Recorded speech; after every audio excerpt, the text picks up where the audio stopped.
আরেকটি বার আপনাদের কাছে এসেছি, আপনাদের বড়দিনের প্রীতি ও শুভেচ্ছা জানাই। আজকে আমি আবার বলতে চাই যিশুর জন্মের কথা। কিন্তু আমরা যখন জন্মদিন করি আমাদের বাড়িতে আমাদের ছেলে মেয়ে বাবা মা যত বয়স হয় সেই অনুসারে আমরা মোমবাতি জ্বালাই কেকের উপরে।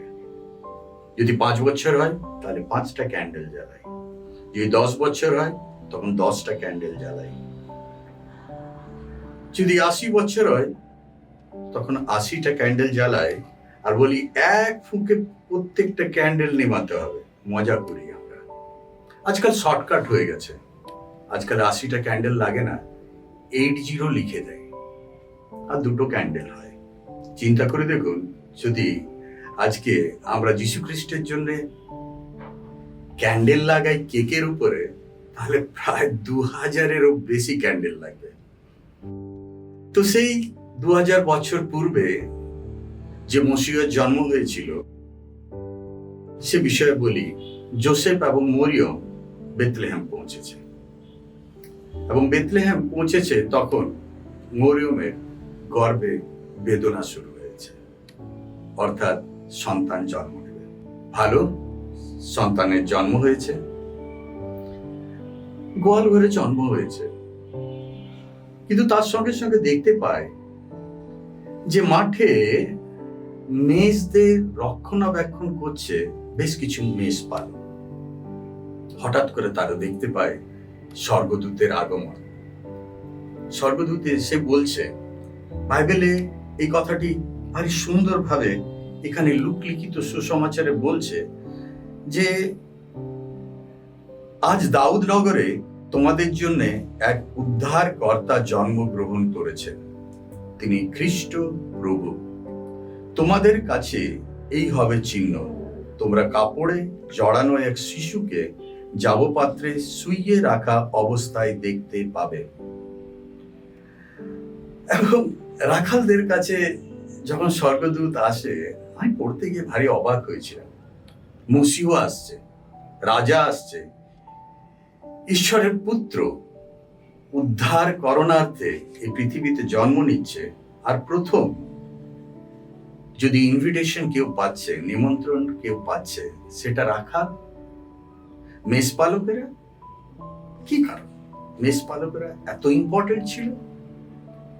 সত্যি ইম্পর্টেন্ট ছিল।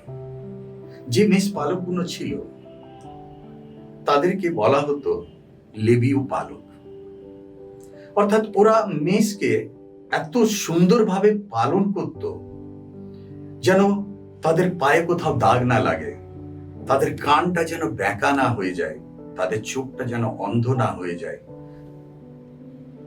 সবকিছু যেন পারফেক্ট থাকে। জানেন কেন? কেননা এই মেষ পালকেরা সেই মেষগুলোকে নিয়ে যেত জেরুসালেম মন্দিরে, সেখানে বিক্রয় করা হতো।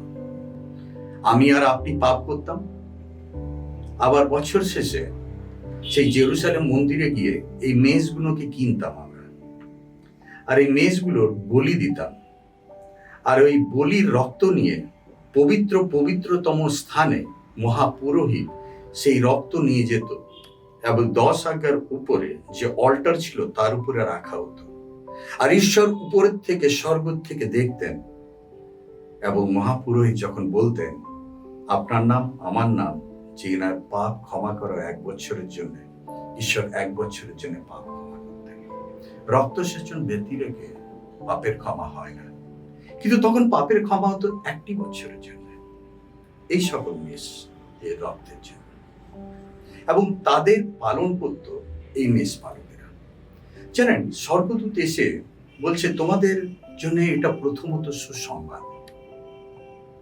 কেন না, এরপরে আর তোমাদের মেষ পালন করতে হবে না।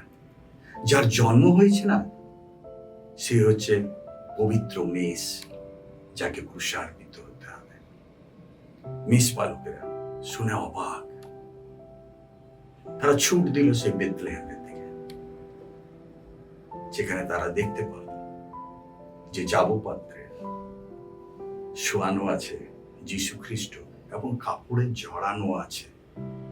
বলছে এটা তোমাদের হবে চিহ্ন, কাপড়ে জড়ানো থাকবে। মেষ পালকেরা জানতো কাপড়ে জড়ানো মানে পবিত্রতা, কোথাও যেন দাগ না থাকে। জানেন, যখন কোনো মেষ তার বাচ্চা জন্ম দিত, মেষ পালকদের ওখানে ওরা প্রথমত বাচ্চাটাকে পুঁছতো কাপড় দিয়ে, তারপরে কাপড়ে জড়াতো, তারপরে একটা সুরক্ষিত জায়গায় রাখতো, এই জন্য তাতে যেন দাগ না পড়ে। সেটাকে বলীকৃত হতে হবে এবং তার কারণ থাকবে যেন আমরা পাপের ক্ষমা। আর সেদিন যীশু খ্রিস্ট যাবপাত্রে শুয়েছিল এই জন্যে যে আমার আর আপনার পাপের ক্ষমা হয়। বড়দিনের আসল কারণ প্রভু যীশু খ্রিস্টকে ক্রুশে যেতেই হবে। তিনি হচ্ছেন পবিত্রতম মেষ, এবং সেই মেষ পালকেরা যে মেষ পালন করত তার পরিবর্তে 1 বছরের জন্য পাপের ক্ষমা হতো, কিন্তু প্রভু যীশু খ্রিস্টের জন্মের কারণে অনন্তকাল আমাদের পাপের ক্ষমা হয়। এই বড়দিন আপনার শুভ হোক, আপনার ভালো হোক, এবং আপনার হৃদয়ে যিশুর জন্ম হোক। ঈশ্বর আপনাকে প্রচুর রূপে এই বড়দিনে আশীর্বাদ করুন। নমস্কার।